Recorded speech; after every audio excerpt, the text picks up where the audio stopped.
Halo semuanya, kembali lagi di channel M Arif Manakim. Dan kali ini udah lama ya gue nggak bikin konten Marvel ya. Sebenarnya gue kemarin tuh mau bikin, cuman nggak tau aja.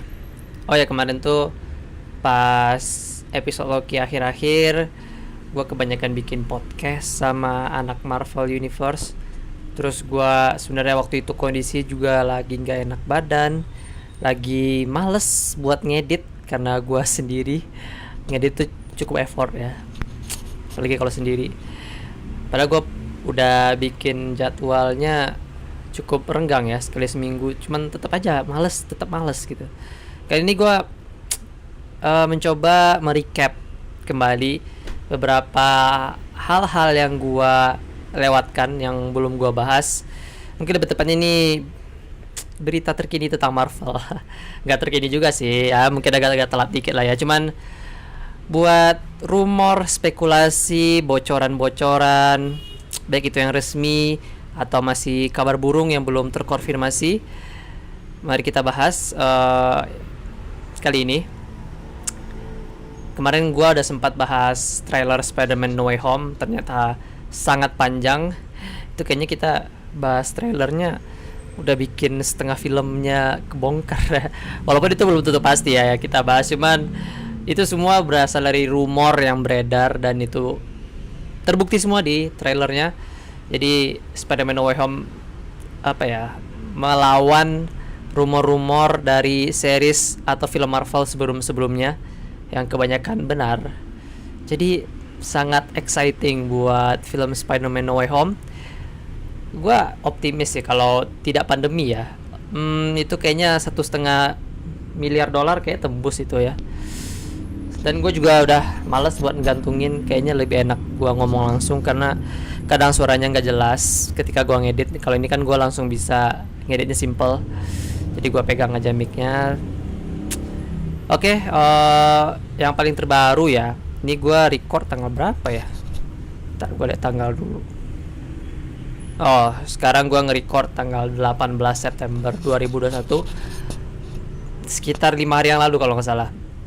Tanggal 13 September 2021, trailer pertama dari Hawkeye, series Hawkeye di Disney Plus sudah rilis. Series ini rencananya akan tayang 24 November sampai diperkirakan mungkin 29 atau 30 Desember udah berakhir seriesnya, karena seriesnya itu kalau nggak salah cuma 6 episode. Jadi memang buat series Natal. Kalau kita lihat dari trailernya, emang menceritakan tentang Natal, timelinenya di waktu Natal, menceritakan tentang kisah Hawkeye pasca Endgame, dan ternyata dia mencuri kostum Ronin, yaitu Kate Bishop yang diperankan oleh Hailey Stenfield, nggak tahu gue cara pronunciation namanya yang benar. Pokoknya itulah yang pemeran itu, pengisi suara Gwen Stacy di film animasi Spider-Man Into the Spider-Verse. Gua belum baca komik Hawkeye yang jadi basis dari series ini, karena kata orang-orang kalau nggak salah yang nulis Frank Miller ya, Mark Miller atau Frank Miller ya, pokoknya itulah yang nulis komiknya. Itu komiknya terkenal, komik Hawkeye, kalau nggak salah rilis tahun 2016 gitu. Yaitu komiknya sangat terkenal, banyak disukai fans karena ceritanya bagus, tapi gue belum baca sampai sekarang karena belum sempat. Berarti kayaknya gue akan baca mungkin setelah trailer kedua. Gue akan bahas dikit tentang series Hawkeye dari sudut pandang orang yang baca komiknya dan bagaimana series ini nantinya. Karena akan lebih seru kalau udah baca komiknya terus kita nonton seriesnya, ada perbedaan-perbedaannya itu kayak wah gitu. Dan yang paling menonjol di sini di series Hawkeye, walaupun ya cuma muncul satu frame ya, satu frame atau dua frame gitu, satu scene doang di trailernya, adalah Echo, ECHO. Ya, gue bacanya Echo. Echo diperankan oleh Alaqua Cox. Ya, kayaknya bacanya Cox ya. Kayaknya bersaudara dengan Charlie Cox. Nah, Echo ini rumornya dia adalah anak angkat dari Kingpin yang ada di series Daredevil yang diperankan oleh Vincent D'Onofrio. Kalau beneran ada ini, mungkin di end credit scene dari series Hawkeye kali ya, dia akan muncul Kingpin. Itu bakal bikin gua menarik nih gitu. Apalagi cerita-cerita multiverse sudah mulai dimulai ya gitulah kira-kira. Sudah dimulai cerita multiverse, The Multiverse Saga di MCU sudah dimulai. Jadi kalau misalnya muncul Kingpin, bisa-bisa aja sih dengan event multiverse atau event apa gitu. Apalagi dengan kasus setelah Endgame sudah banyak yang terjadi. Kita belum tahu nih timeline pasti dari Hawkeye, apakah berjarak minggu dari Endgame, berjarak tahun, atau cuman berjarak beberapa bulan dari film Avengers Endgame.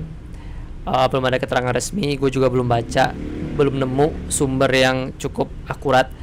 Tapi yang pasti timelinenya ketika musim dingin, Natal. Apalagi ya yang menarik dari series Hawkeye ya, paling itu aja sih. Gue menantikan rumornya Kingpin bakal muncul di series ini karena kabarnya Echo di sini bakal jadi anak angkat dari Kingpin, dan dia jadi salah satu main villain di series Hawkeye ini selain dari Yelena Belova yang kita lihat di end credit scene film Black Widow. Loh, kok aku udah nonton film Black Widow? Gak usah ditanya, ntar gue nonton di bioskop, aman. Sebenarnya bocoran-bocoran credit scene itu kan banyak leaknya ya di internet ya, tinggal dicari biar nemu. Lalu yang selanjutnya, ini gue bahasnya random aja ya, nggak berurutan. Andrew Garfield ini lagi heboh banget setelah trailer Spider-Man No Way Home trailer Spider-Man No Way Home menjadi trending di seluruh dunia, di seluruh digital platform. Bahkan trailer Spider-Man No Way Home jauh banget melampaui trailer Avengers Endgame, ditonton paling banyak daripada trailer Avengers Endgame.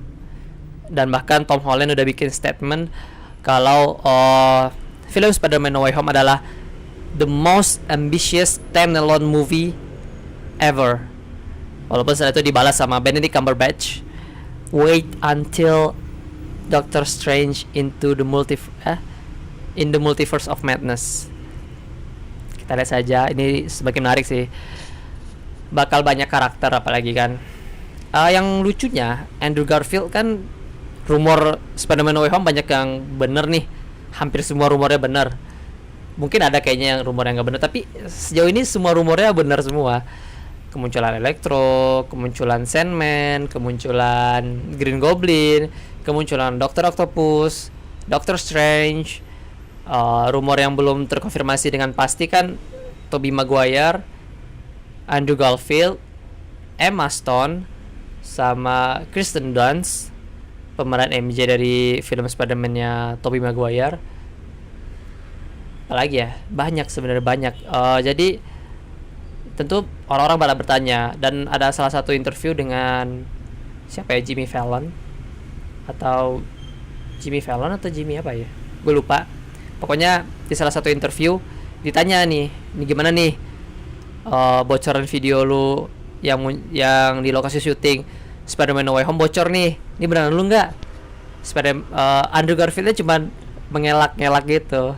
Ya kita tahu ya, apalagi ada meme Kevin Feige dengan snipernya yang memantau kapanpun para aktor dan aktris film-film MCU akan membocorkan. Itu tuh lucu banget sih. Itu apalagi banyak aktor yang bilang kayak gitu kan. Kayak pemeran Mobius di series Loki bilang ketika dia nggak sengaja pakai kumisnya Mobius, langsung ada yang ngasih peringatan di HP-nya dari nomor random gitu, strike one gitu. Wah, nih pasti Kevin Feige nih gitu. Terus siapa lagi kemarin ya, Simu Liu juga kayak gitu. Pokoknya banyak sih kisah-kisah aktor itu bagaimana dia Marvel, terutama Kevin Feige, menjaga kerahasiaan dari plot, bahkan detail-detail kecil dari setiap project MCU yang belum keluar secara resmi. Itu dijaga banget sih kerahasiaannya biar fans makin excited, tapi rumor-rumor yang bocor tetap saja bikin kita semakin penasaran kan, ini beneran kayak gini gak sih, gitu. Nah ditanyain kan ke Andrew Garfield, ini balik lagi ke Andrew Garfield, gue lompat-lompat nih. Balik lagi nih ke Andrew Garfield, ditanyain kan, ini beneran lu gak sih, ini bocorannya 4K nih, HD nih 1080p sama foto lu nih. Terus Andrew Garfieldnya bilang awalnya dia nggak ngaku, enggak gue nggak tahu ya, bla bla bla gitu lah, pokoknya nggak ngaku deh kan. Terus didesak lagi terus dia bilang oh iya gue lihat, tapi gue bisa bilang satu hal, itu Photoshop katanya. Orang-orang kan makin gemes ya, tapi fans sebenarnya terpecah sih, kayak udahlah jangan ditanya mulu, kasihan dia kan cuma menjaga kontraknya, menjaga pekerjaannya, karena emang ada NDA kan, NDA atau apa sih lupa, pokoknya non disclosure agreement ya, NDA itu tuh kalau kita ngelanggar kesepakatan itu bakal didenda bisa puluhan juta dolar gitu. Jadi ya mana mau dia rugi puluhan juta dolar kan, dan kontraknya setelah itu diputus, yang mending dia bohong aja sambil menjaga rahasia, enggak gitu. Terus ada lagi yang bilang gak apa-apa tanyain aja tapi jangan terlalu serius gitu, kayak tanya-tanya gemes aja gitu. Tapi emang kasihan sih sama Andrew Garfield, dia tanyain kayak gitu. Udahlah, gue usah tanya Spider-Man No Way Home ke dia. Tunggu aja trailer kedua muncul yang kabarnya mereka bertiga akan muncul kan, sama Tobey Maguire dan Tom Holland juga. Tapi gue kasihan sih sama Andrew Garfield, mantap, kamu menjaga kerahasiaan pekerjaanmu sebagai aktor, dan itu cukup berat, apalagi tuntutan fans yang sangat-sangat gitu kan. Apalagi netizen, nggak di Indonesia aja ya, di seluruh dunia netizen tuh emang rada-rada toksik gitu ya. Apalagi fans yang ngakunya fans tapi nonton bajakan, itu tuh toksik banget gitu. Jadi ya sebuah pekerjaan yang berat bagi Andrew Garfield. Apalagi ya, ini gue sempat lompat dulu ya. Gue sempat bahas tentang series What If. Ini balik lagi ke series What If. Gue sempat bahas di salah satu podcast gue dengan anak Marvel Universe. Gue paling suka secara visual ya, karena secara visual pada umumnya di series What If tuh kayak kurang gitu. Tapi semua visual dari anggota Black Order, Proxima Midnight, Corvus Glaive, Black Dwarf sama Ebony Maw itu cakep, semua cakep banget, desainnya bagus banget ya. Pokoknya desain visual look dari keempat anggota Black Order di series What If keren banget. Dan gue akan mungkin nge-recap secara umum aja ya series What If sampai per hari ini. Gue nonton 6 episode berarti ya. Episode pertama Peggy Carter, episode kedua T'Challa jadi Star Lord, episode ketiga tuh apa ya, Avengers mati semua gara-gara Hank Pym. Episode keempat itu Doctor Strange. Bukan kehilangan tangannya tapi kehilangan hatinya. Dan yang kelima Marvel Zombies, ketika semua dunia itu jadi zombies, terkena pandemi zombies. Lalu yang terakhir yang gue nonton kemarin tuh Killmonger menyelamatkan Tony Stark dan Tony Starknya mati. Yang pertama dari series What If ini adalah semua Iron Man Tony Stark itu tuh mati di 3 episode What If. 3 gak sih? Ya, di 3 episode What If. Berarti udah setengah episode What If yang gue tonton. Dari 6 ada 3 episode What If itu Tony Stark, Iron Man mati semua. Mati oleh Hank Pym, mati oleh zombie karena gara jadi zombie. Mati sama Killmonger. Ya udah biarin aja gitu. Tapi karena banyak fans yang bilang, aduh gue berharap Tony Stark itu di universe lain dia tetap hidup, di semesta lain dia tetap hidup, di Earth sekian dia tetap hidup. Ya dia mati juga di What If yang udah Earth keberapa kita nggak tahu, dia tetap mati. Dan banyak yang sedih gitu, kayak ya udahlah itu kan cuma Tony Stark gitu loh, Iron Man doang. Mungkin memang dia nge-carry MCU dari awal, cuman dia tuh bukan karakter yang itulah. Move on gitu. Masih banyak karakter yang bakal kalian sukai nanti ke depannya. Iron Man itu hanya levelnya segini lah. Masih ada karakter yang di level segini dan segini. Wah, masih banyak. Kalian mungkin bakal suka dengan Scarlet Witch ke depannya, atau Professor X ke depannya, atau Mr. Fantastic dari Fantastic Four belum diperlihatkan kan, dan filmnya udah bakal ada. Jadi ayo move on. Loki masih ada kok, dari phase 1 sampai phase 4 dia masih stay in MCU. Jadi carry on. Terus tapi aku ya, Iron Man di berbagai series What If, mungkin karena bukan Robert Downey Jr. ya, jadi feel-nya sangat kurang sih, karena gaya sombongnya tuh ada agak-agak cringy gitu ya. Kalau gaya sombongnya Robert Downey Jr. tuh kayak pas gitu. Mungkin dari voice actingnya, dari ekspresi mukanya kayak kurang pas aja sih yang di series What If ini mungkin. Makanya gue nggak dapat emosionalnya gitu. Jadi kayak ya udahlah mati aja gitu. Kayak aneh gitu. Dibunuh aja nggak apa-apa. Kalau yang versi RDJ itu kan emang kayak, apalagi dia emang hippie kan. Dia pernah jadi drug junkie gitu. Jadi ekspresi mukanya tuh kayak khas.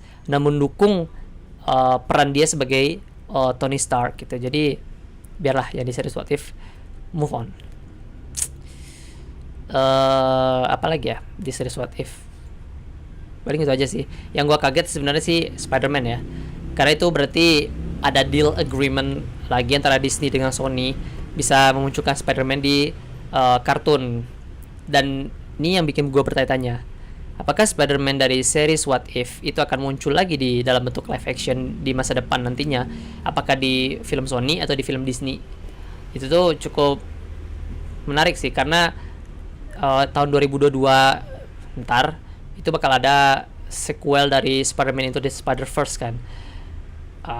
Kabarnya Spider-Man dari game Spider-Man PS4 Insomniac ya, game Spider-Man itu bakal muncul sebagai cameo.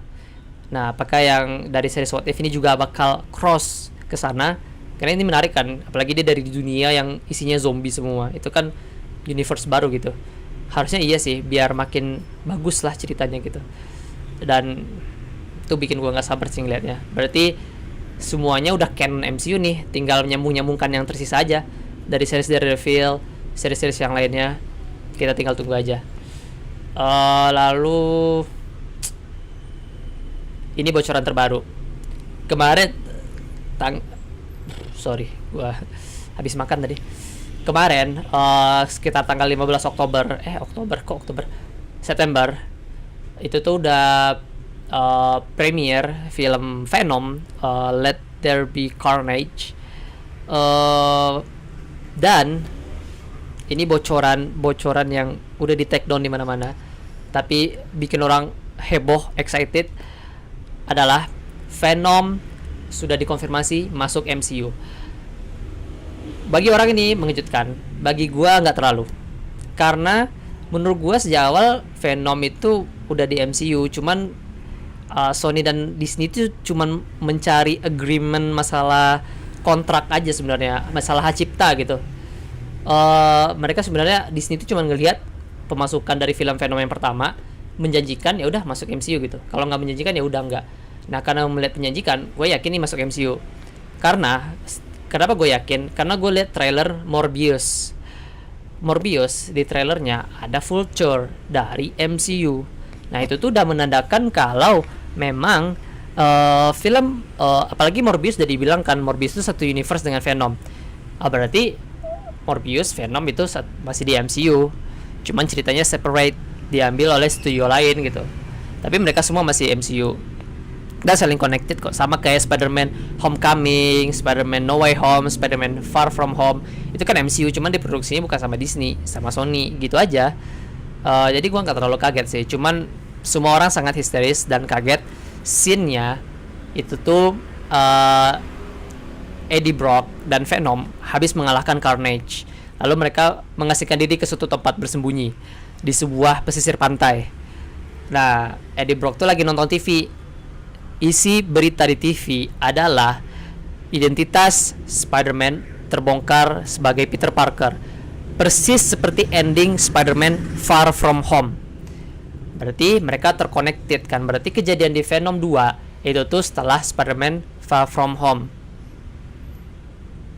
Interesting. Berarti kedepannya film-film Sony lainnya akan terconnected dengan MCU lagi. Tinggal nunggu Spider-Man Into the Spider-Verse. Ini menarik banget sih. dan gue nggak sabar buat ngelihat semuanya. Tapi gue emang lebih excited ke franchise Spider-Man sih daripada franchise MCU pada umumnya ya. Cuman yang MCU lainnya juga menarik kok. Apalagi Eternals kemarin tuh memperlihatkan di trailernya kemunculan Celestial, Arisem the Judge, dan looksnya keren banget sih. Lu lihat di trailernya kan, kayak looksnya tuh wah gila. Ini kayak Marvel tuh menebus film Fantastic Four 2007, Rise of Silver Surfer. Berarti mereka bisa memperlihatkan Galactus bukan sebagai awan doang, tapi beneran Galactus seperti kemunculan Arisem the Judge di trailer Eternals. Gua harap ntar di film Fantastic Four yang keberapa, mungkin gak langsung pertama, cuman mungkin Fantastic Four kedua atau ketiga, Galactus diperlihatkan seperti Arisem the Judge, visually stunning. I hope so. Apalagi ya? Oke, ini yang terakhir deh. Yang terakhir, alhamdulillah, akhirnya bioskop kembali dibuka. PPKM udah turun level, pandemi kita sudah mulai terkontrol. Gue berharap kalian stay healthy, kalian jaga jarak, pakai masker, patuhi semua protokol kesehatan, jangan lupa ikuti vaksin sesegera mungkin, dan karena bioskop akan buka, kalian bisa nonton Shang-Chi karena Shang-Chi tidak rilis di Disney Plus dan tidak ada bajakannya, kalian tidak bisa nonton. Gue harap kalian semua nonton di bioskop. Buat fans Marvel, Shang-Chi akan rilis tanggal 22 September 2021 dan sejauh ini pendapatannya sungguh luar biasa, menjanjikan buat di masa pandemi. Makanya Venom mau rilis tanggal 1 Oktober nanti, dan filmnya secara kritik dan audiens itu puas dan mereka terhibur dengan filmnya, dan mereka bilang formulanya beda dari film-film MCU lainnya, cukup fresh buat sebuah film pembuka MCU standalone buat karakter baru, itu cukup fresh. Apalagi ada karakter-karakter lama yang sudah tidak muncul lagi kayak Abomination yang udah kita lihat di trailer. Wong juga ada di sana, kita nggak tahu perannya gimana. Dan lagi-lagi end credit scene Marvel nih emang ngeselin sih, usil. End credit scene Shang-Chi juga sangat exciting. Jadi kalian harus nonton lagi sampai habis, stay di bioskop dalam waktu yang lama ngelihat end credit scene. Begitu juga dengan film Venom 2 nantinya. Dan sekian, mungkin hanya kali ini saja buat video kali ini. Kalau gua nggak malas, mungkin gua bakal bikin video lagi minggu depan, bahas hal-hal baru, rumor, bocoran, apapun itu dari Marvel. Mungkin lebih tepatnya berita Marvel ya, tapi nggak terlalu up to date. Dan stay tune, jangan lupa patuhi protokol kesehatan, selalu jaga kesehatan kalian, dan vaksin sesegera mungkin. Dan see you next time, bye.